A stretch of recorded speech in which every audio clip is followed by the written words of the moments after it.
Hi, I'm Nige. Simply Simulator, flight simulation for everyone.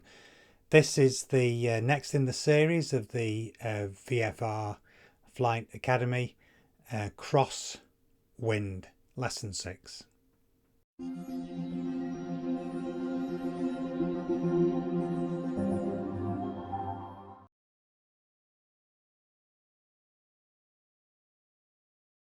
Okay, I found this one quite tricky. What you need to do is read the manual really carefully. It gives you a really good way of remembering which way you should be pushing and turning the ailerons to stop the plane lifting or tipping in the wind. And it depends whether the wind is coming from the fore or the back of the aircraft, which way you need to put in an intervention to avoid any problems with the wind. I found that you'll need to compensate with the rudder when you put in the intervention with the aileron, and then the only other thing that you'll see is the short field landing at the end is also really quite tricky. So if you find this useful, if you want to see more videos like this, subscribe, like it if you like it, leave any comments if you want to, and here's the lesson.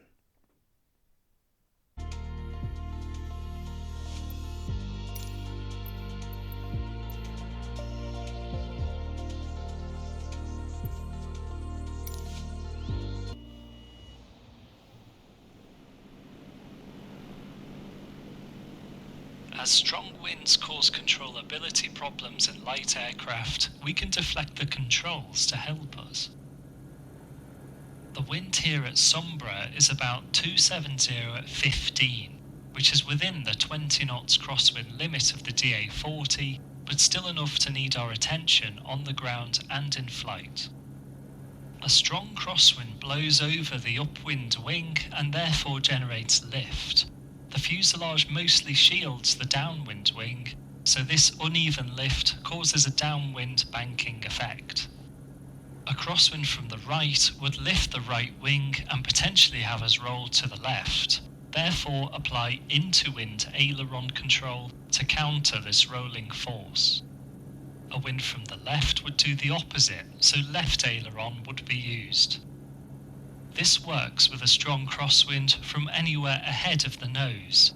With a crosswind from behind, apply the opposite control inputs.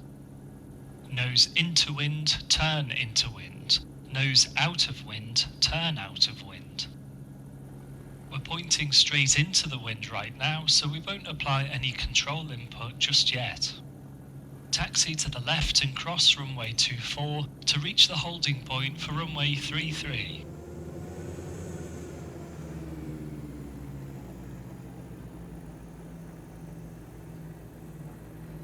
You're cleared to cross the runway, continue straight on. Now we've turned, the wind is from behind and the right. Nose is out of wind, so we turn out of wind. Apply left aileron. So this can be confusing. The best way to remember it, I think, is if your thumb is facing upwards on the yoke. If the wind is behind you, then your thumb should be turned to point out of the wind. And if the wind is in front of you, your thumb should be turned to point into the wind. Come to a stop here and we'll talk about the crosswind circuit. As we move around the circuit pattern, the wind correction needed will change after each turn. Today's wind is from 270, marked by your heading book on the HSI. Drift angle is related to your ground speed and the speed of the crosswind component. If travelling at 60 knots ground speed with a 20 knot crosswind, your drift angle will be 20 degrees. Double your ground speed to 120 knots, the drift angle will halve to 10 degrees. By applying a heading correction into wind that is equal to your drift angle, you will fly the required track. Keep your into-wind aileron inputs in whilst accelerating for takeoff, gradually reducing them towards neutral as your speed increases. Golf Foxtrot Sierra Alpha Charlie ready for departure for circuits. Golf Alpha Charlie cleared line up and take off runway 33, wind 270 at 12. Clear for takeoff runway 33, Golf Alpha Charlie. The DA40 has a castering nose wheel, so use brakes to tighten your turn. During the takeoff, apply left aileron, expect the nose to yaw into wind once the nose wheel lifts. So that course correction is pretty confusing. My advice to you is read the manual and write it down. I mean, numbers make my head spin, and it does make more sense when you write it down and look at the percentage correction. So now the wind is coming from the front and slightly to the left. So thumb into wind, ailerons then into wind, and then just release that. The key is to keep the aircraft as stable as possible, keep it on the ground as long as possible, reduce the aileron input as you take off, and avoid the plane kicking to the left. The nose is weathercocked into wind, but we're still tracking the centre line as the result of wind drift. Pitch for about 70 knots to get a good climb rate. There are obstacles and hills near to the runway. Flaps up.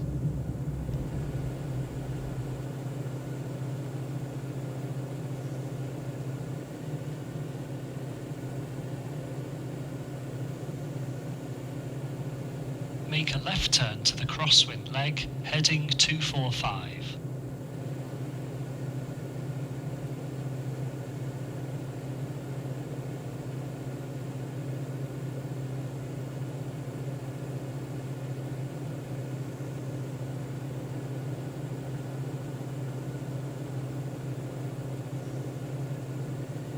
Level off at 1,000 feet circuit altitude and turn onto downwind, heading 152.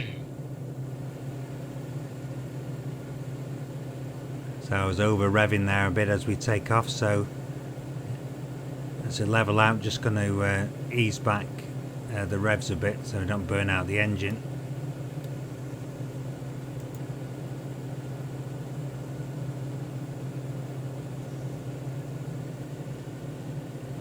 Circuit altitude is 1,000 feet. Golf Alpha Charlie request extended downwind, low approach and go around. Golf Alpha Charlie cleared low approach, runway 33, wind 270 at 13. Cleared low approach runway 33, then request joining low level right downwind runway 24 for full stop. Golf Alpha Charlie. Golf Alpha Charlie Roger, from the missed approach, enter right downwind, low level, runway 24. Roger, thank you, Golf Alpha Charlie. As the wind is now a tailwind, you're travelling more quickly over the ground, giving less time on downwind. We're going to fly further out on the downwind to give you a longer final approach. Keep going until I ask you to turn base. Downwind checks, brakes pressured and released, undercarriage fixed, mixture full rich, fuel on and sufficient, instruments in the green, cabin secure. With an extended downwind leg, you won't need to descend like you would with a normal circuit. When turning base, maintain circuit altitude and judge when to begin descending and taking flap visually. So we're going to prepare now for a long left turn and hopefully end up more or less in line with the runway. So watch out for the wind, because it does give you a bit of a boost in terms of your speed.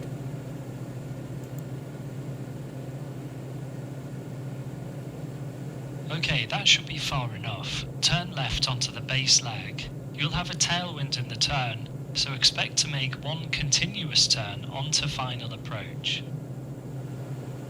Keep the turn going and line up with runway 33, remaining mindful of the terrain on final approach. We need to keep the turn quite tight.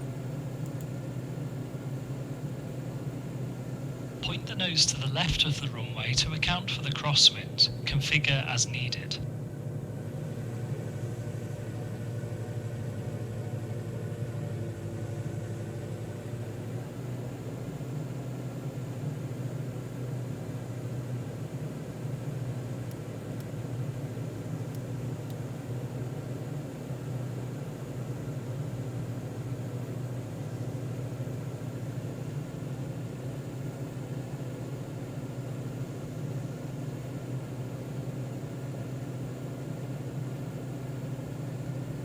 So we're not too far off. Runway up ahead. Starting the descent, although there is some quite high ground just before the runway, so we need to watch out for that.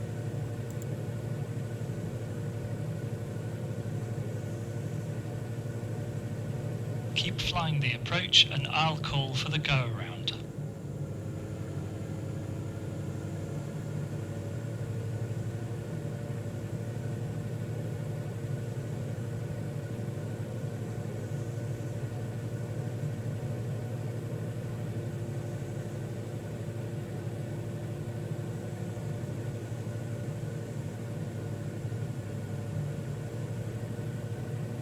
Go around, nose to the horizon, full power, and set takeoff flaps. Level off at 500 feet, then make a right turn to track 055. Keep the flaps at takeoff. Keep 500 feet and turn right onto track 055. That's a right downwind for the short runway 24. Downwind checks, brakes pressured and released, undercarriage fixed, mixture full rich, fuel on and sufficient, instruments in the green, cabin secure.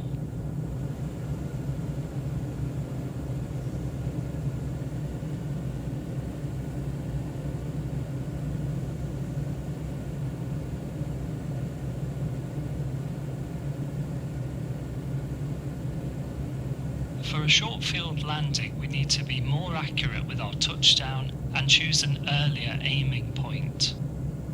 Once we're down, apply strong braking to come to a stop in the shortest distance.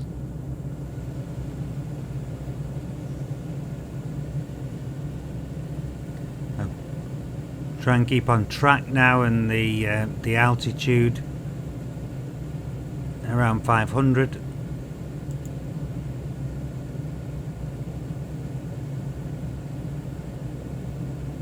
Golf Alpha Charlie ready for base 24 full stop. Golf Alpha Charlie cleared to land runway 24, wind 270 at 15. Cleared land 24 Golf Alpha Charlie. Make a right turn onto final for runway 24.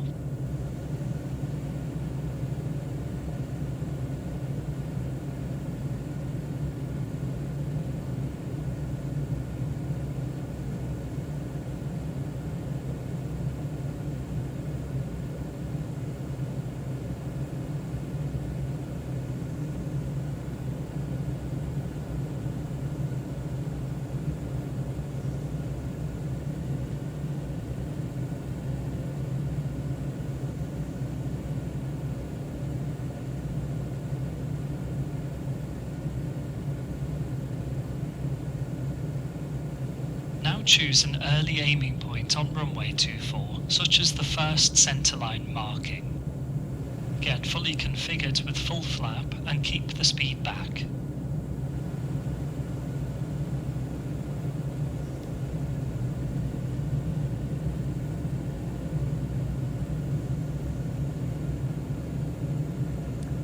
So that short field runway on the left there is runway 24, not quite lined up. Just need to stay at 45 degrees and then line up with the runway, aiming for the front edge of the runway as there's not much space to land and stop.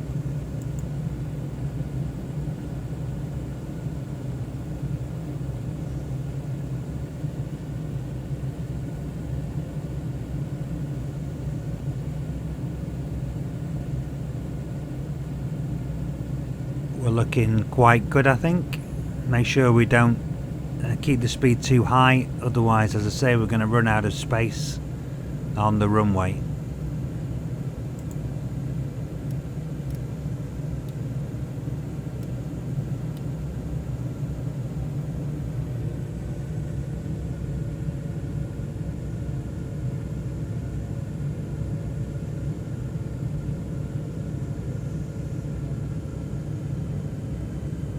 Make a positive touchdown and get onto the brake straight away. Aim to stop before the second exit on the right.